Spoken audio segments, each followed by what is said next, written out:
നമ്മൾക്ക് എല്ലാവർക്കും ചിന്തിക്കാൻ ഇഷ്ടം സക്സസ് എന്ന് പറയുന്നത് സ്കില്ല് അല്ലെങ്കിൽ ഹാർഡ് വർക്ക് കൊണ്ട് മാത്രം കിട്ടുന്ന ഒരു കാര്യം എന്നാണ്. പക്ഷേ അത് അങ്ങനെയല്ല എന്നാണ് നമ്മൾ മനസ്സിലാക്കേണ്ടത്. സൈക്കോളജി ഓഫ് മണി എന്ന ബുക്കിൽ മോർഗൻ ഹൗസിൽ പറയുന്നത് 1960-കളിൽ ലോകത്തിൽ തന്നെ കുറച്ചു സ്കൂളുകളിൽ മാത്രമാണ് കമ്പ്യൂട്ടേഴ്സ് ഉണ്ടായത്.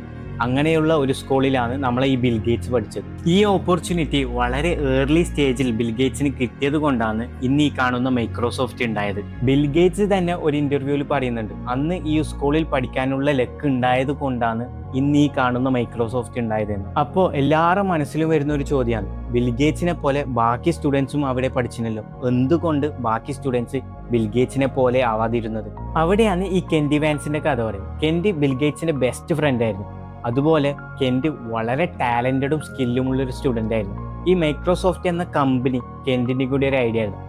ബട്ട് ഈ കെൻഡി വാൻസ് ഒരു മൗണ്ടനിയർ ആക്സിഡന്റിൽ മരിച്ചുപോയി. ബിൽഗേറ്റ്സ് ലക്ക് എന്ന ഫാക്ടർ എക്സ്പീരിയൻസ് ചെയ്തപ്പോൾ കെൻഡി വാൻസ് റിസ്ക് എന്ന ഫാക്ടർ എക്സ്പീരിയൻസ് ചെയ്തു. ഈ കംപ്ലീറ്റ് ഇൻസിഡൻസ് പറഞ്ഞുകൊണ്ട് മോർഗൻ ഹൗസിൽ നമ്മളോട് പറയുന്നത്, നിങ്ങൾ എത്രത്തോളം ഹാർഡ് വർക്ക് ചെയ്താലും ഈ ലക്കും കൂടി ഉണ്ടെങ്കിൽ മാത്രമേ നമ്മൾ സക്സസ് ആവൂ. അവസാനം മോർഗൻ ഹൗസിൽ പറയുന്നത്, നമ്മൾ എന്തെങ്കിലും കാര്യത്തിൽ അച്ചീവ് ചെയ്താൽ അല്ലെങ്കിൽ ഏതെങ്കിലും കാര്യത്തിൽ സക്സസ് ആയാൽ നമ്മൾ പറയേണ്ടത്, ഞാൻ വളരെ നന്നായിട്ട് ഹാർഡ് വർക്ക് ചെയ്തു and I also got lucky. ആരെങ്കിലും ഫെയിൽ ആവുന്നത് കണ്ടാൽ നമ്മൾ മനസ്സിലാക്കേണ്ടത്, ഈ ലക്ക് നമ്മളെ സൈഡ് ഫേവർ ചെയ്തിട്ടില്ലെങ്കിൽ ആ ഫെയിൽ ആവുന്ന ആൾ നമ്മളാവാൻ അത്ര ടൈമൊന്നും വേണ്ട.